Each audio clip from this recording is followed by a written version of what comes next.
It's not a very exciting building, is it? Kind of a disused warehouse in the middle of an industrial estate. But inside that building is one of the greatest treasures of bushcraft.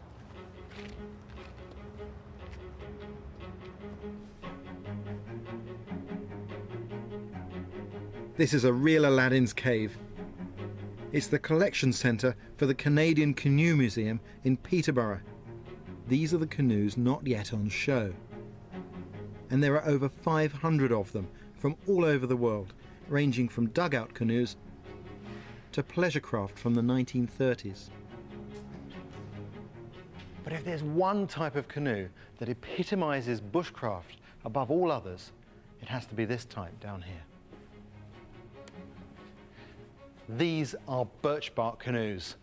The hull is made from the skin of the tree itself, spread with a frame of cedar, and the whole thing lashed together with roots.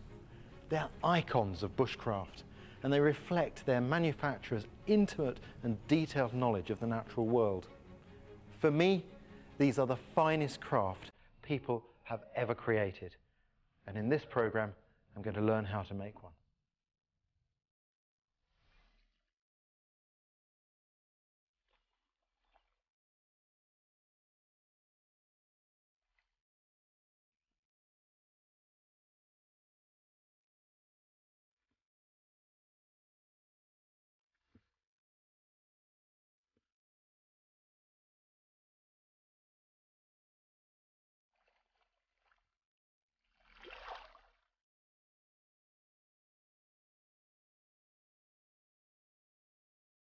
The canoe I'd be building follows a traditional design of the Algonquin people, made from birch and cedar. I'd be building it with one of the few people left who knows how to make them, Pinnock Smith, who comes from a family of canoe builders. He lives and works on a reservation to the north of Ottawa. Canada is 25% water, and its network of lakes and rivers mean that for thousands of years the canoe was the most important way to get around. Most birchbark canoes built today are showpieces designed for museums. Our boat was to be different. It was going to be a working canoe made using only traditional methods.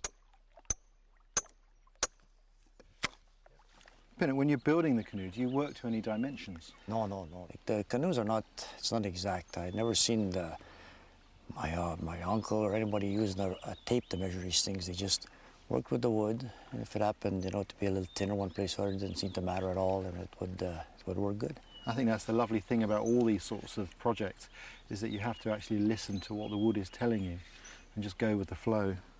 Very different to modern carpentry. Quite a bit. This one here, it's very free. Traditionally, these boats were built quickly.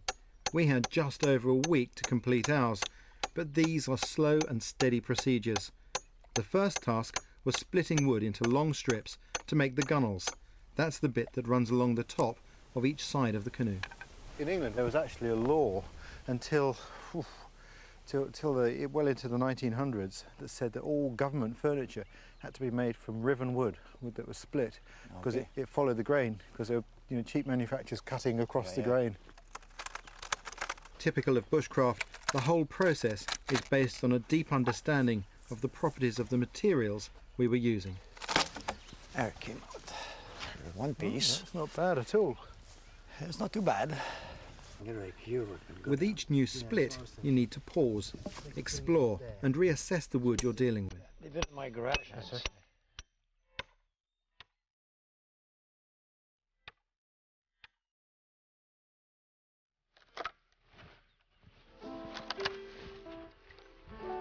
Two here.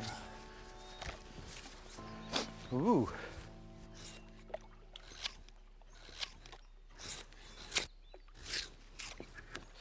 What I'm doing is shaping this piece of wood.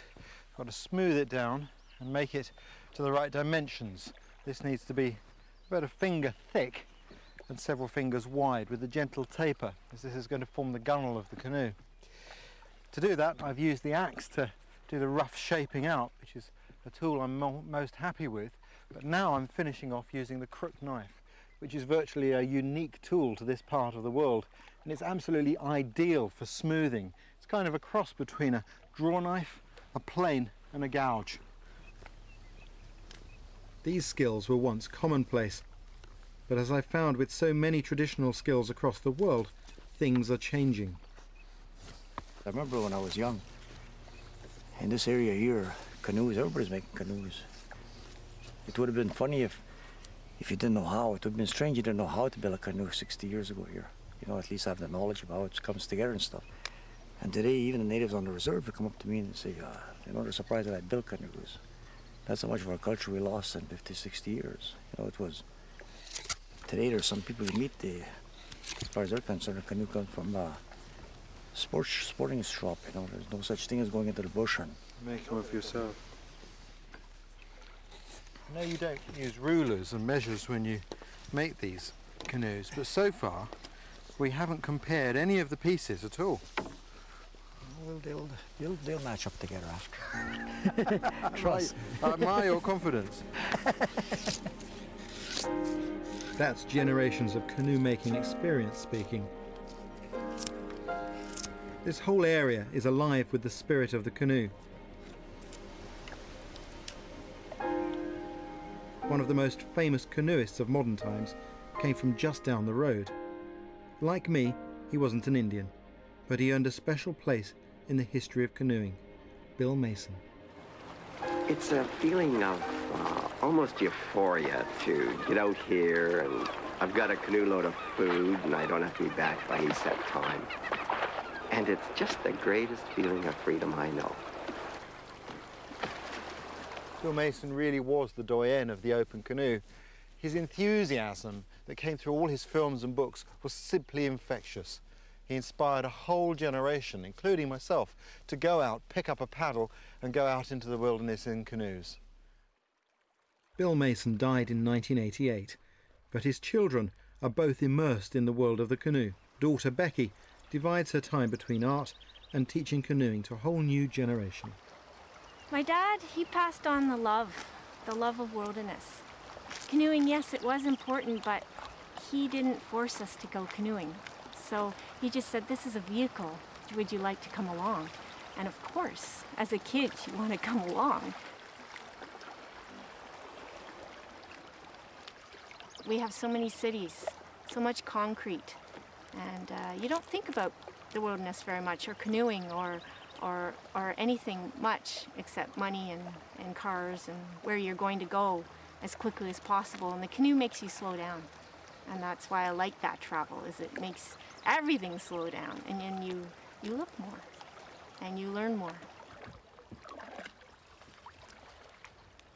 The canoe means beautiful freedom, to be out on a trip for 10 days, just gliding along in the water, camping where you want, and then pitching your tent, using it as a vehicle. And also, I teach canoeing, and I like it. I love the art of paddling.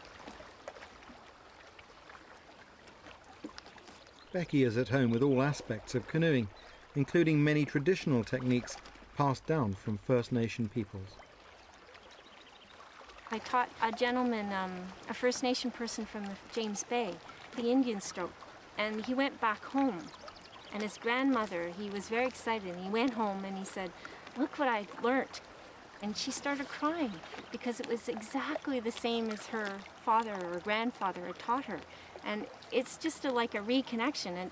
And canoeing, you asked me, well, is it going to be here forever? Is it going to evolve? But it's just extraordinary. Canoeing doesn't evolve. It's just here. And we just pass it along. Sentiments I share entirely. It's a way of travelling that brings you closest to the world of bushcraft. Learning how to make one, I felt I was joining that process of sharing knowledge. Well, there we go. It's the end of the day. To any bystander watching, it might seem that all we've been doing here is creating a mass of shavings. But in fact, we've made 7 different parts for the canoe. We've made both halves of the gunnels, the 2 bits to each side, and we've been making a cap that goes on top of that. We've made 3 of those. Although we'll only need 2, we've made 1 spare just in case we have an accident. And those are the longest pieces of wood we have to prepare for the canoe. And we've done that first, so that if we mess up, we haven't wasted all our wood. The arm's tired now, I can tell you. The fingers from using the crook knife all day, very, very sore. And it'll be good to soak that hand in a cold bath later on. But it's not an unpleasant feeling though. It's a really honest sort of thing to be doing. And working with this wood in the sun here, it's been fantastic, lovely. Occasional sound of the bullfrogs from behind, the odd heron flying overhead. It's been a lovely day. And it's quite exciting. It's one of those jobs when you start, you really don't want to finish, and you have to force yourself to take breaks so that you don't get too tired and make mistakes. Looking forward to tomorrow.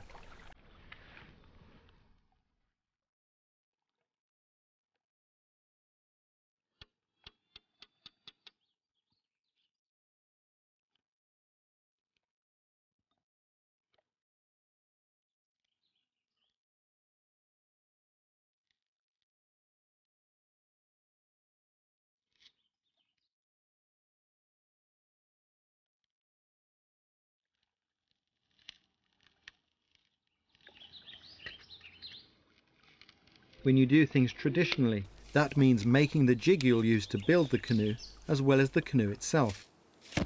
So more splitting, but with the right materials, it's incredibly straightforward. I've never worked with cedar before. It splits better than any wood that I have worked with, even better than sweet chestnut. And of course the principles for splitting out bits of wood like this and keeping the split running true are universal. It's a lovely wood to work.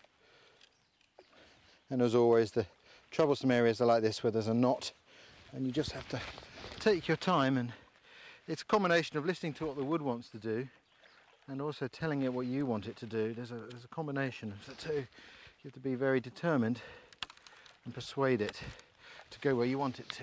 So we're past the knot now. The split's starting to run off to one side, so what I'll do is I'll bend the thicker piece more. And to help me do that, I'll put my knees either side, so I've got a fulcrum to work against, like so. And now the split, as you can see, has run back into the middle. If anything, it's gone a fraction too far.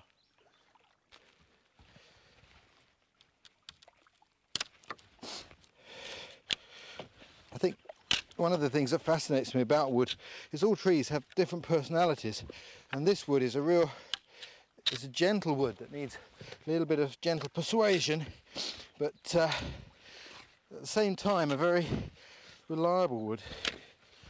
Fabulous. Look at that. Making everything by hand makes sure you extract the maximum value out of every piece of wood. So these pieces we're making into braces. Yeah, all bracing, all side bracing. When we've finished using them as braces, I guess we can thin these down and use them within the boat itself? Yeah, we'll use them for sheeting and stuff. We'll recycle the wood afterwards. So nothing's wasted. So even the jig and the frame that we are using to build the boat becomes a part of it. Yeah.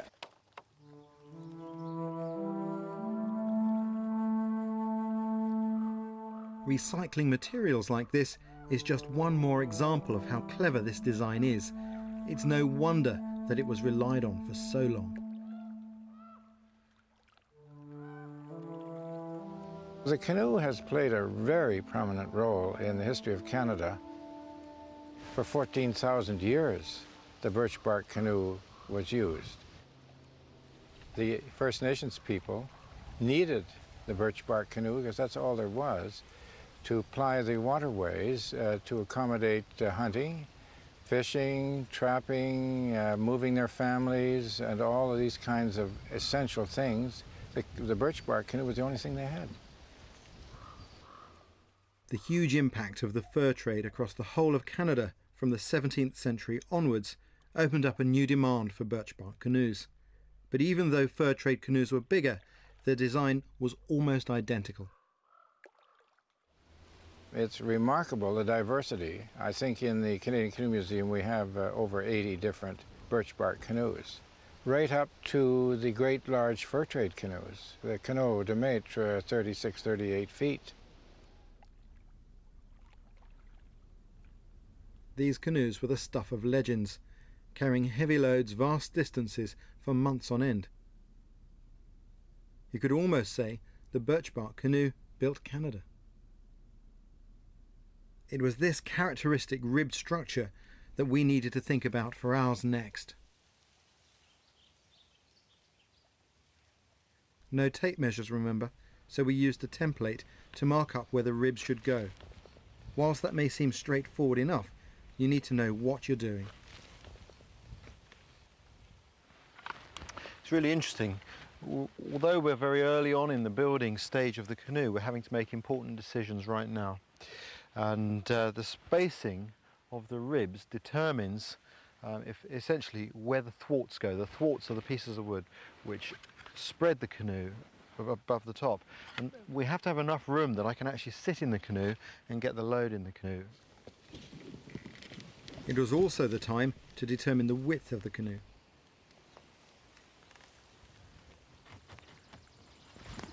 And there's the... Yep, that's beautiful. So you lay this down, you can take a look at it. Yeah, let's try the, see how it feels. See how it feels. I'll step in very carefully. Wow, that's interesting. If anything, it feels a little wide, but then again, it's going to have another, what, another 6 inches or so on each end, isn't it? Yeah, we're going to put the bark will extend a little more. This was a decision only I could make. After all, I was the one who'd be paddling it. After much consideration, we decided to make the canoe slightly narrower. That looks good, doesn't it? Well, Peanut, I reckon we go with that width, eh? That'll be a good width. A little bit of a compromise, a little narrower. It isn't much though. It's... But I think if it's too wide, it's awkward to paddle. I think that'll be good.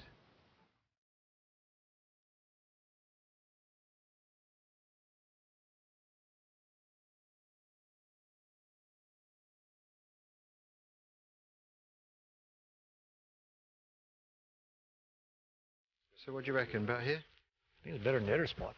It's a little bit more... Any other way, I thought, was maybe to go Same goes down a bit, but right here. This goes down a bit here. Yeah. But maybe... But that end, maybe there. should be starting to rise by then. We've been searching for a nice piece of level ground, and it's quite a critical decision, because if the ground is twisted, when we build the boat, it'll be twisted too, and that's the last thing we want. What we need is nice level ground, maybe with a small dip in the middle to give us a bit of rocker, which will enable the canoe to turn better.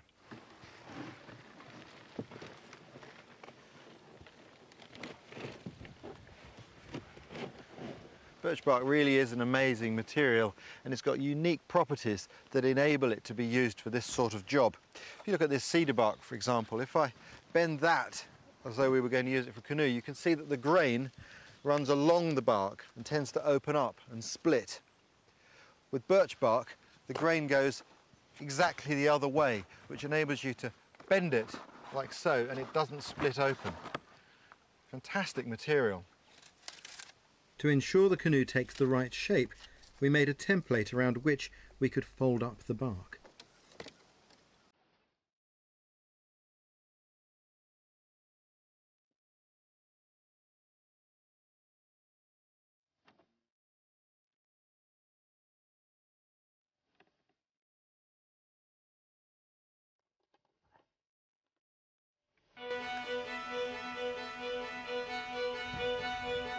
With the template weighted down, we could cut slits to help the bark to fit around the curve of the canoe. Spinner, how did you learn to build canoes yourself? I learned from my uncle. Yeah. That's, well, I seen canoes when I was young, being built all the time, because my grandfather was building canoes till a very late age, and I used to see him do it, and I see my father build them. But I actually started working with my uncle. Oh, it must be 10, 12 years ago now. Yeah, I just decided to take the summer off. I told my wife I was going to quit work and build myself a canoe and to do a Bushcraft canoe. And after I started, just never went back to work. You know, just continue to do it. I do it every year and try and make a couple. So did you ask him to build a canoe? Or no, actually I ran into him and he didn't have the confidence in me. He asked me if I built one. I said, no, but I seen your father doing it and my father. I said, I got a pretty good idea. He said, oh, you can't build it on your own, so I got to help you. So he was bored, so it was good for him. And it was extra good for me, because I got to learn things from him. You know, each person you build with, they show you something new all the time. Yeah.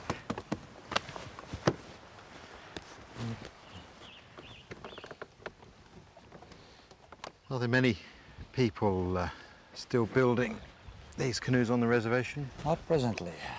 Actually, I'm the only active one right now that's building canoes. There's another community up north here that they're starting to build. There's a few. There's a cousin of mine, he's starting to build the canoes, and there's a few around Golden Lake. There is an interest in it, and there's other people taking it up, and other doing canoes and stuff, so. But there's not that many active ones now. Who's this little helper? Hello. Hello. You come to help? You come to help? So, that's just for you and your portage. All the canoes are made of it.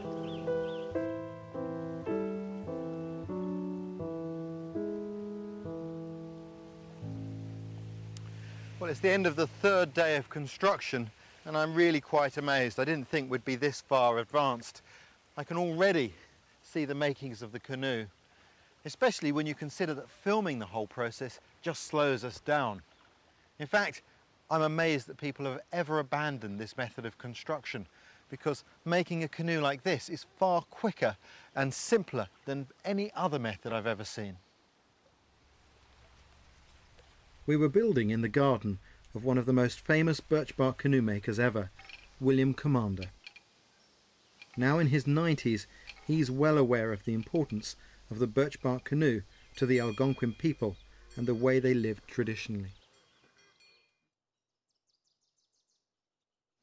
We were called nomads, and we were.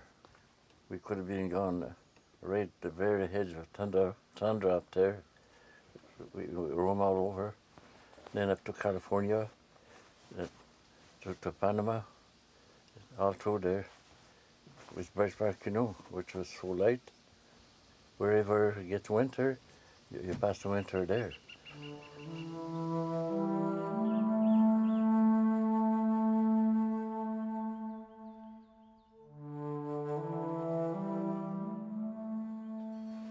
I used to go in the bush.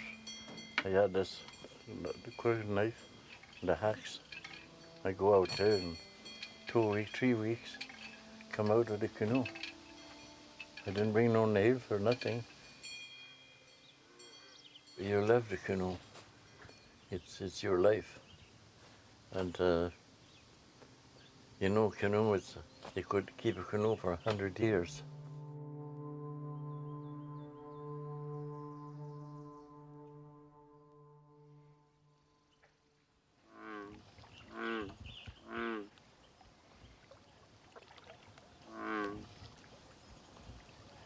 This morning there's not such a breeze and the mosquitoes are really bad. I'm not kidding, they're drawing blood.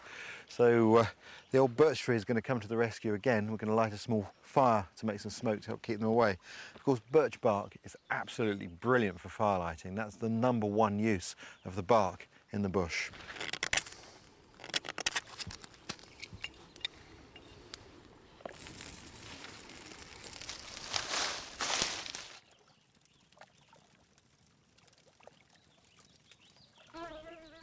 So you want that split in half again? Yeah, we'll just split it this way. That way, yep. Yeah. So you don't quarter it? No, and then re-split it again. The canoe is held together with spruce roots, which need to be split first. It was great to learn from Pinnock. I'd used many of these skills before, but not on such a scale. That's where Pinnock's knowledge and experience are priceless.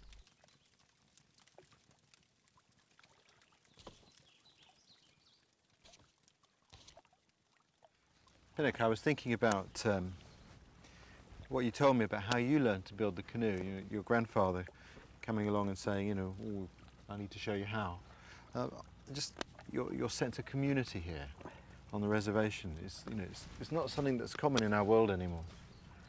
The elders here are they're very helpful to anybody that wants their help or something, but it's in their nature not to be boastful or anything about it. You know, they're like humble people, and they just keep their knowledge to themselves until you approach them. But as soon as you show that you need their help or something, they're more than happy to help you in any way that they can. Like in my case, when I ran into my uncle, Talking about the canoe, he didn't say that he was the best canoe builder. I think he just said that I needed some help and he'd be happy to help me, and that's how I got started. You know, I just continued to work with him. It was very easy to work with him.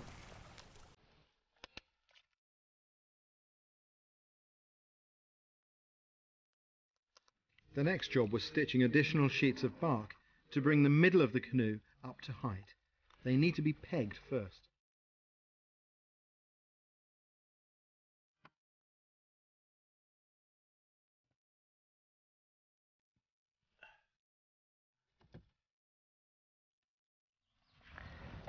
I'll insert the root into there. No, we don't want our stitches too far apart, so we'll make it about like so. Like a centimetre between them. About, yes. And then we take the end of this root.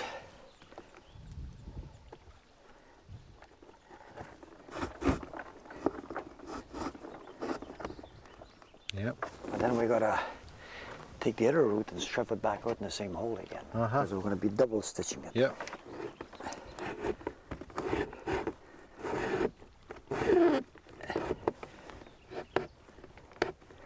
Then we pull the two together tight, and then we just continue doing that. The whole length is a double stitch on that. Yeah.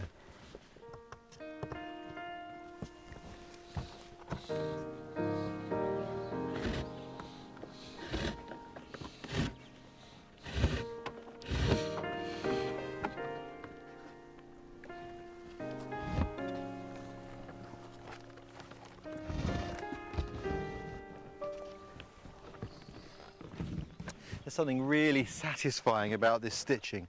Although it seems like it's a long job, which it certainly is, I don't think it's tedious, because every stitch you put in, the bark starts to feel more like a canoe. You really feel as though you're making progress.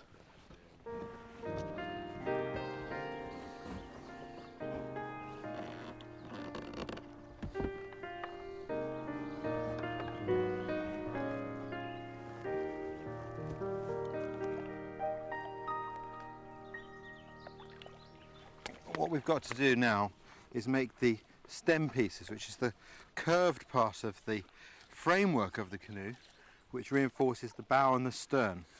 And Pinnock's making them, and I'm learning how, because obviously if we had a drastic accident with the canoe, we might have to replace one of these.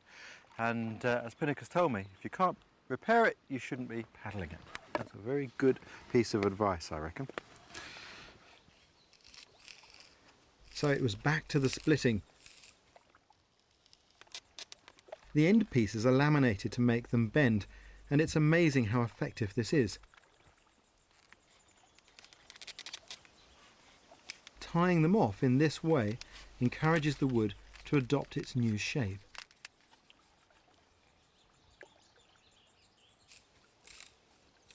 Next it was making the ribs. If the bark is the skin, the ribs are the skeleton of the canoe. I don't think I've ever split so much wood, but we needed about 24 of them. And before we used them, they needed a good soaking to make them flexible.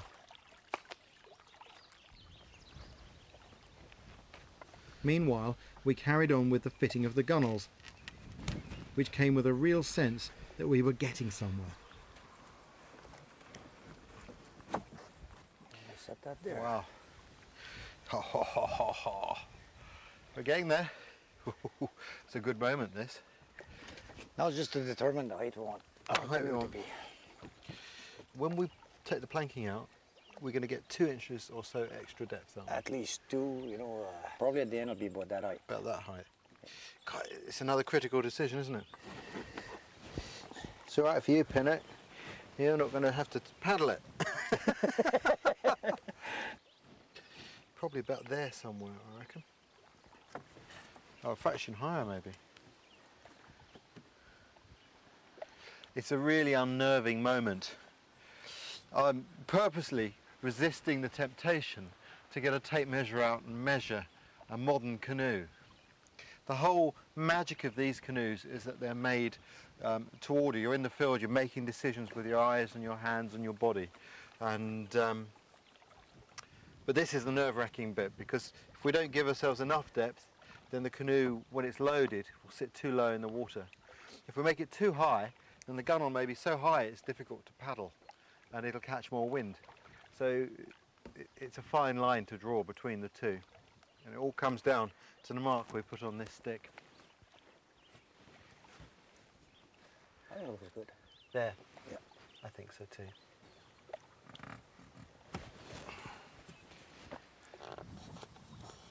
Making every cut, every peg, and every decision was a wonderful feeling. I felt connected to all the canoe builders who'd come before.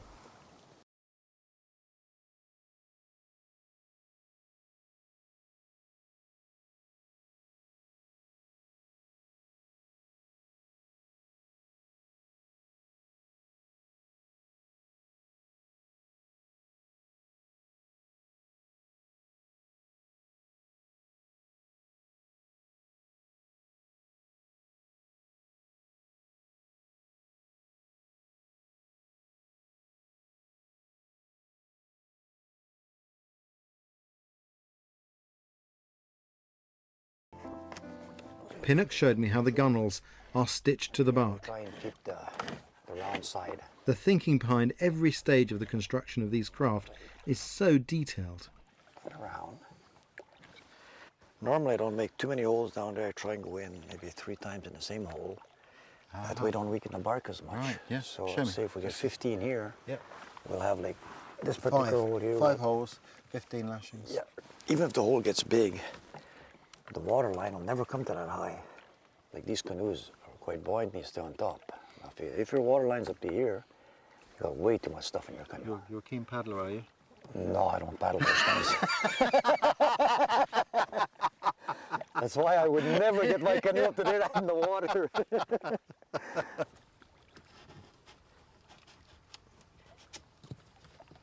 To pin it, you know, we're building this canoe with all traditional technology. The crook knife, all hand tools. There are people who cheat, aren't there? Yeah, you can use a drill to make these holes, you know. And the only difference is that with the drill, you're actually removing the fibers of the bark. Whereas with the awl, you're just separating it. And the bark tends to want to close up on itself afterwards.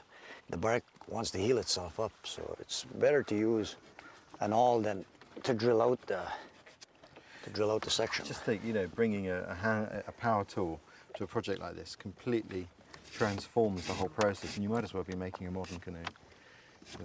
To me, the part of the magic of this is that if we didn't have a metal oar, we could be using the leg bone from a deer or a caribou. Yeah.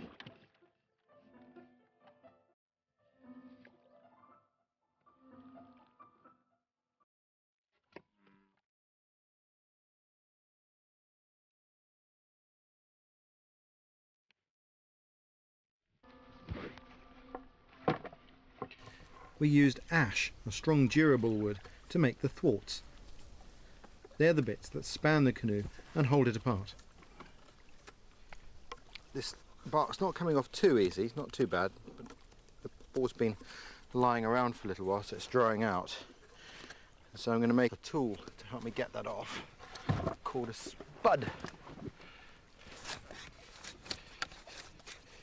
One of the things I love about bushcraft is that whatever tool you need, you have the skills to make it.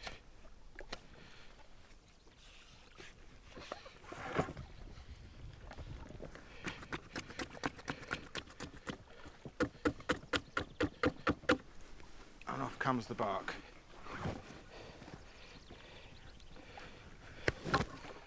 Like that.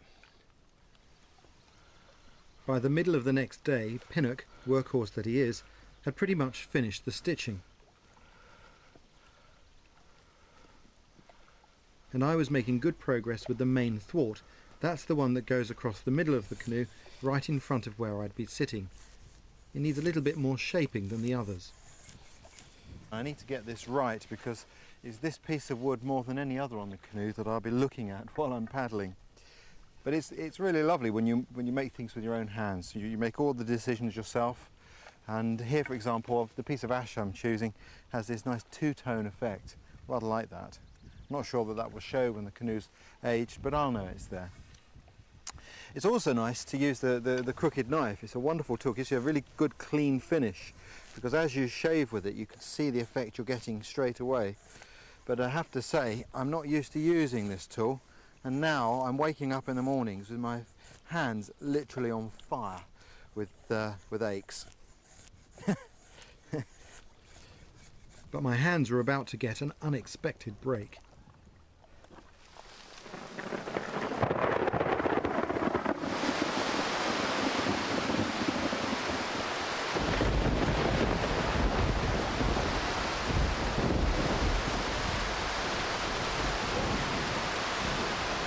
Well, I tell you what, I'm staying well undercover. So somewhere up there, according to local tradition, the Thunderbird. Wherever the Thunderbird looks, there's lightning. And that thunder, that's the beating of its wings.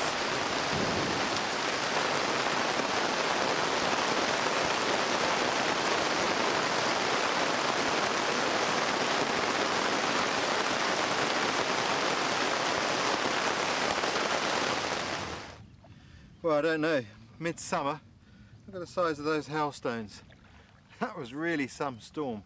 Absolutely terrific. I love it though. I think storms like that, incredibly exciting to be out in. Wonderful. And in some strange way that storm and the experience will be part of the memories I associate with this canoe. All part of the canoe's birthing.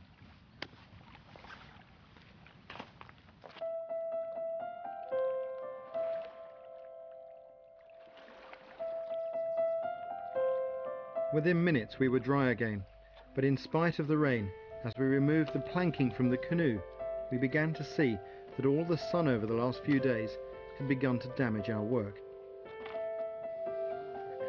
And that's exactly the moment William chose to visit our build for the first time. Give it time.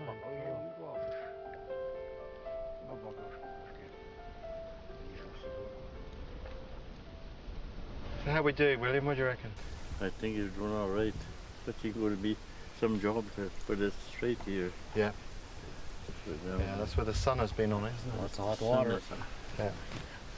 This is not too bad, this side, eh? Yeah, that looks Yeah, it was in the When shade the of sun it. don't hit it. Yeah. The sun makes it bad, eh? Whatever the condition of our bark, we still needed to press on by preparing the ribs. To do this, you douse them with hot water, which makes them very flexible relatively quickly. Wherever you need strength in the boat, it's achieved by using the natural qualities of the wood itself.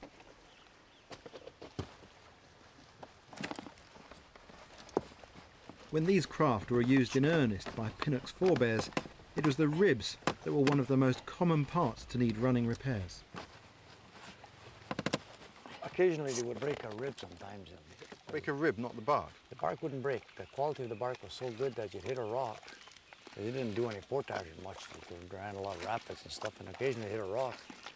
And it wouldn't break the bark at all. It's the ribs on the interior that would break. But they could continue on your voyage with a broken rib.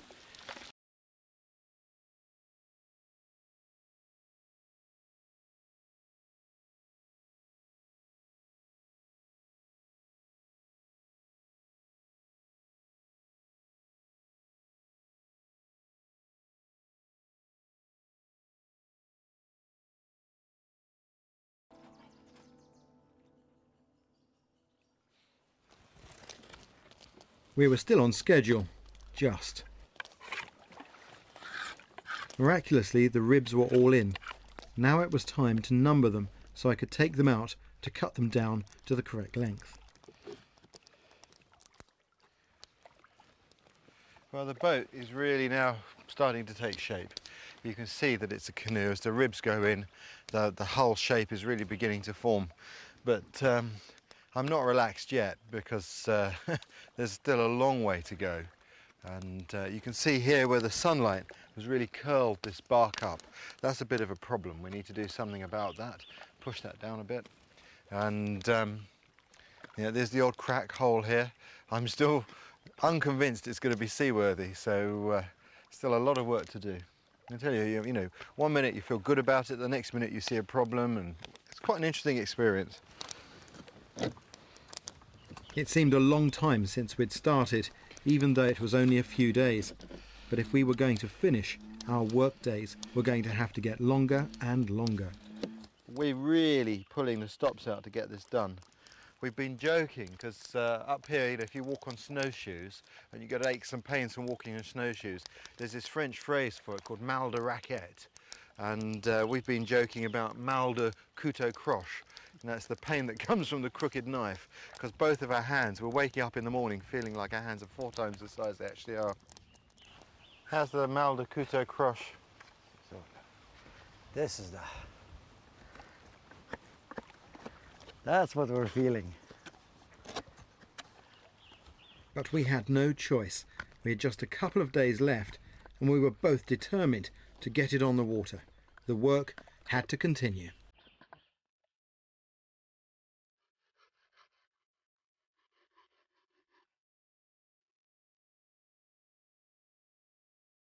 It's like filleting a canoe.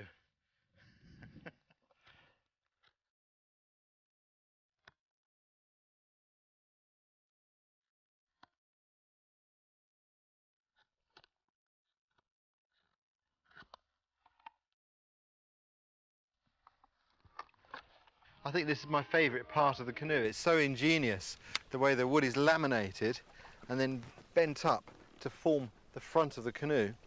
And the little man then sits there, and then the gunwale sits on there holding the weight. So you can see how the shape of the bow and the stern is formed by these 2 pieces of wood. With a construction like this, the pieces don't necessarily fit first time. It's trial and error, all done by hand and eye. And then taper the back. That's, yeah, that's good. Yeah, it fitted nicely, that one. Yeah. That's gone in easy. Yeah, that's a nice fit though. That's snug, isn't it? That's really, that's looking great. Tell you what though, it would be just about impossible to learn this from a book. You'd have an awful thick book to begin with. But there's so many little details and nuances and experience that come into play. Yeah, it's a lot of, like we just did there, you know, fitting first, take it back out. There's no pre-measurement. I couldn't tell you, make this piece a certain width, certain height, because each canoe is different. There's no, every canoe is individual. You don't have all the same parts in it. I couldn't sell you a kit that says this is going to work. No. Because when you put it together, it's not going to work. Because the bark, you can't predict how that's going to behave either. The rise, you know, and the way it's going to play and stuff like that. So it's quite difficult, I think, to follow directions and now to make one that's better. Very much so, yeah. Hands-on is the best way. That's another thing I love about bushcraft. It's all hands-on. Pinnock showed me how each of the ribs needed tapering slightly differently. No 2 parts of this canoe are the same.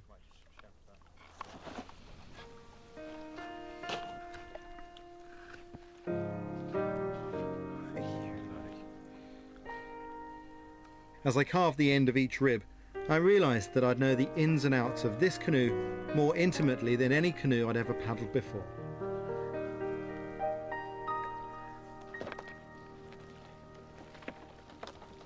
But before the ribs could be finally fitted, we needed to take a closer look at our bark. Look at this. I'm not so keen on that, Pinnock. What do you think? We dried it out too much. But this is actually getting worse as we watch it. I mean, these are getting bigger by the minute. This is the side that's been in the sun while we've been building it.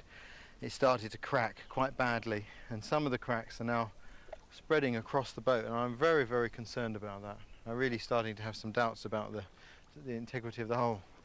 And yeah, we're going to have to take it into the shade and have to make it very wet. That's all I can think of at the moment. And then it's over to you. right now there's only bark there. And it's flimsy, but once you get the cedar in there and the ribs are in there very tight, strength, that's going to give us a lot of extra strength. And then we'll gum it. It's going to all seal up. Okay. But I know your concerns. You know, Yeah, well, you know. looking at it like this, sir, I wouldn't get into it either, you know. No.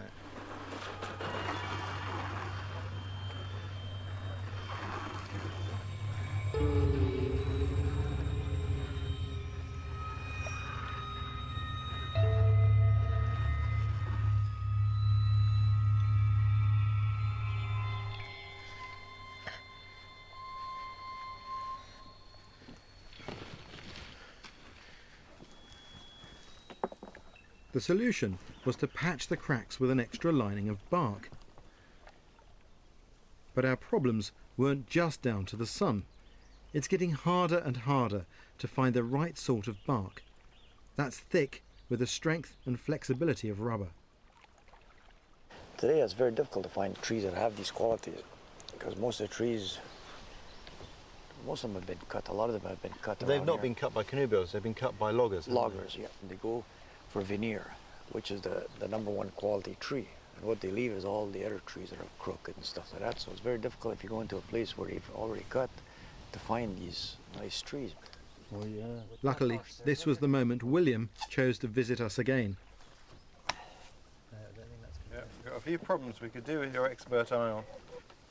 This is the one that scares me though. That one Because there. a good slap between two waves, that could just snap. With his vast experience, he was able to offer us some simple advice on how to add our extra layer of bark for strength. All you have to do is extend it. Not even a thick bark, just a thin one. Contrary side this way. You could put the gum inside. Now William was saying we put the bark counter. You see this one running this way? Yeah. The other layer we put Give the strength the other way. the other way. That's a good idea.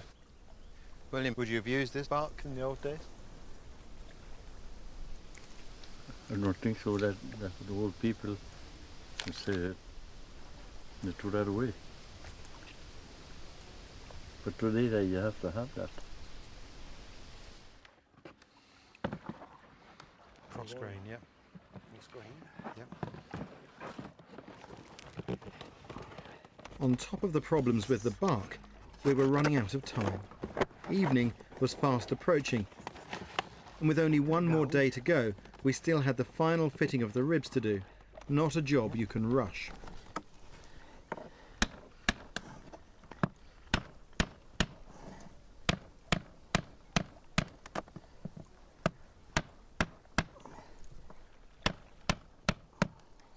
Between the bark and the ribs, we place sheeting like this, which is also split cedar. You can see how thin that is, but to give you an idea just how thin, we shape the ends here with a pair of scissors,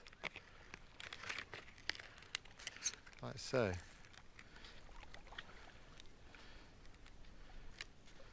It's amazing, but once of course this is all combined all together with the bark and the ribs, it gives immense strength, yet retains flexibility.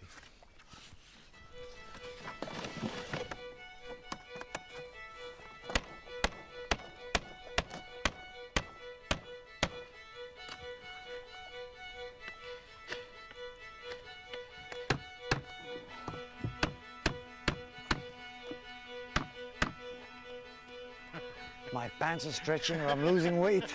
I don't know about you, I need new hands. Oh, you need new knees as well. New knees, new hands, all new. I'll order a new body. I've met some wonderful people in my work, but I don't think I have ever worked with anyone as dedicated, reliable and determined as Pinnock. He's that rare breed that's true to his word, no matter what the cost.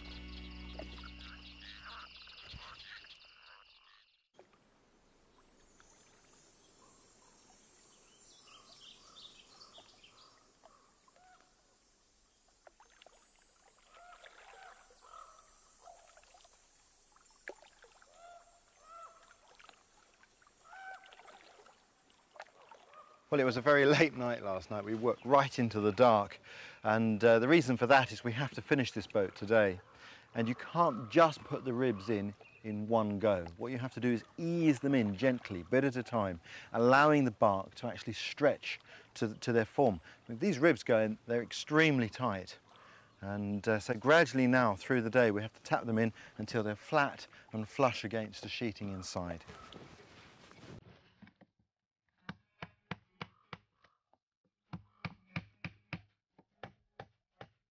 We had to tap the ribs in, finish the bow, add the gum and resin. But some of the ribs had been damaged, getting them to fit in the dark, and they needed replacing.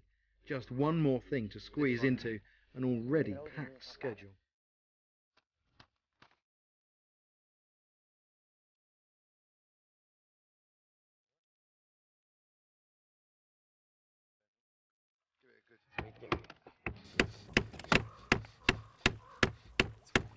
Go on, going in. It's hard work though.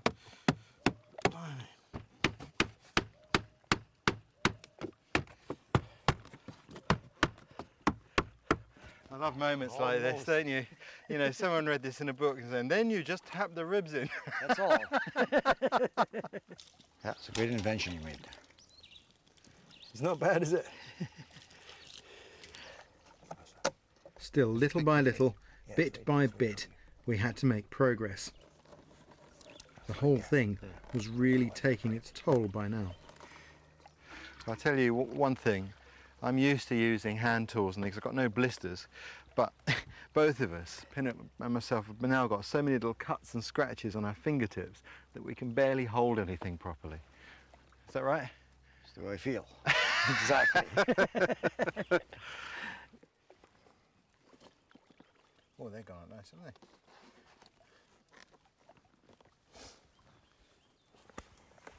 they? Even though we're up against the clock, we're still wanting it to be just right. I actually think that that willingness to push for perfection is a really important part of bushcraft, because you know, sometimes if you're in a blizzard and you've got to make a fire or build a shelter, if you take shortcuts, things don't work. It's that dedication to getting it right that makes all the difference.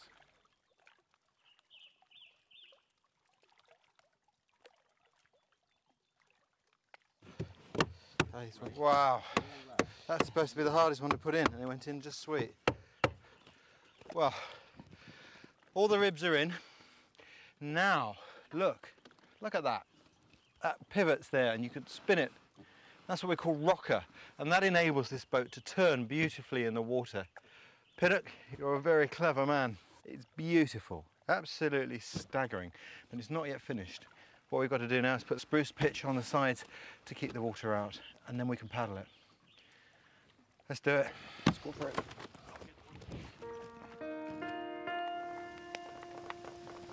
The pitch is made from resin with bear fat added to make it less brittle. Get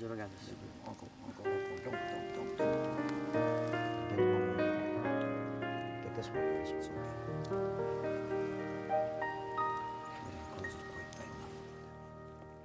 The final steps, like a great artist finishing a painting. Smells of the forest. That's what's nice about the pine pitch here, is it? It's pine resin mixed with fat. It smells absolutely of the forest. It's beautiful. Of course, what's really interesting about these materials is that, you know, to repair your canoe, you don't have to carry a box full of epoxy or anything like that with you. You just go to the forest and collect some resin from a tree, weeping naturally from it. Brilliant. But what I can't understand is you're not really a paddler of canoes, and yet you've become interested and very expert in the manufacture of these traditional craft. What made you do it? I don't know, I think it was just time that I didn't to get to make a canoe. I felt it was very important for it's part of my culture, and I'm proud of that part because it's my ancestors that first made these canoes, and the simplicity and how they became to use these particular materials makes me very proud of my culture, and that's who I am, you know. So that's why I enjoy doing it. Even though the quality of bark is not the same, and my canoes, you know, is not as sturdy as I would like them to be, I still like the canoes, you know. It's just something I like doing because it is part of my culture, and it makes me I'll tell you what, the proud of who I am. Will be when we put it on the water shortly. You know, it won't be long now. We'll just A little bit more gumming around.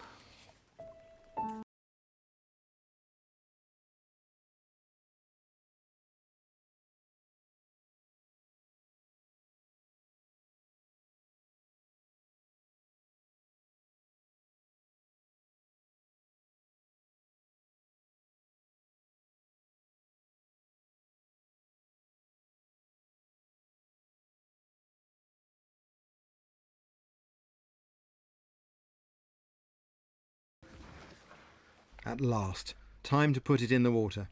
Our first chance to see if all the aches, sweat and sore hands had been worth it.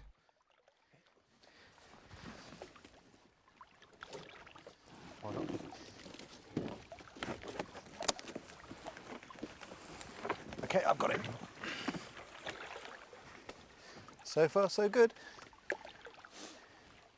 She floats. It's a good sign. Shall I take it for a spin? Why don't? Please do. The moment of truth.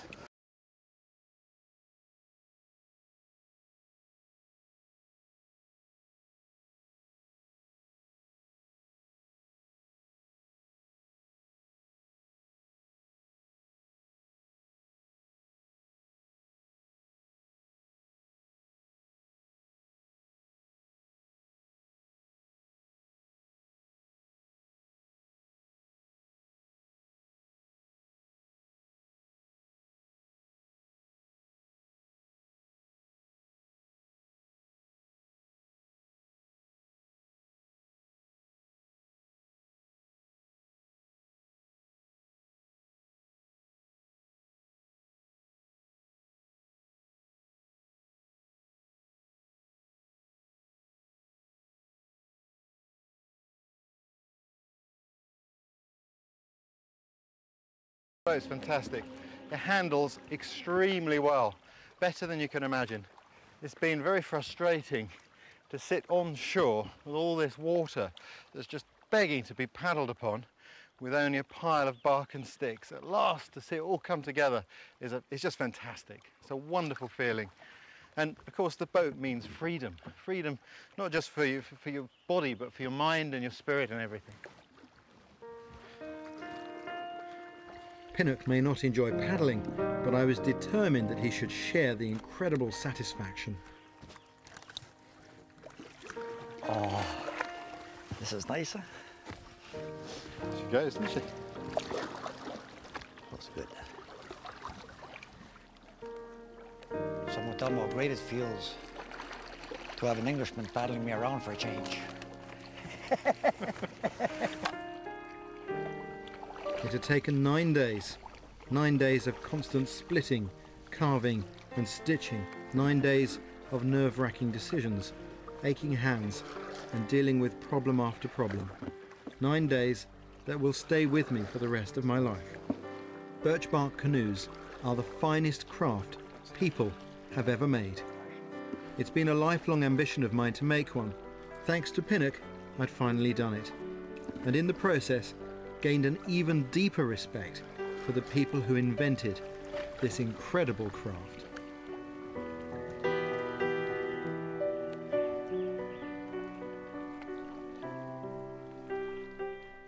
A love story set in 1930s London over on BBC 4 now. A taster coming up here in a moment.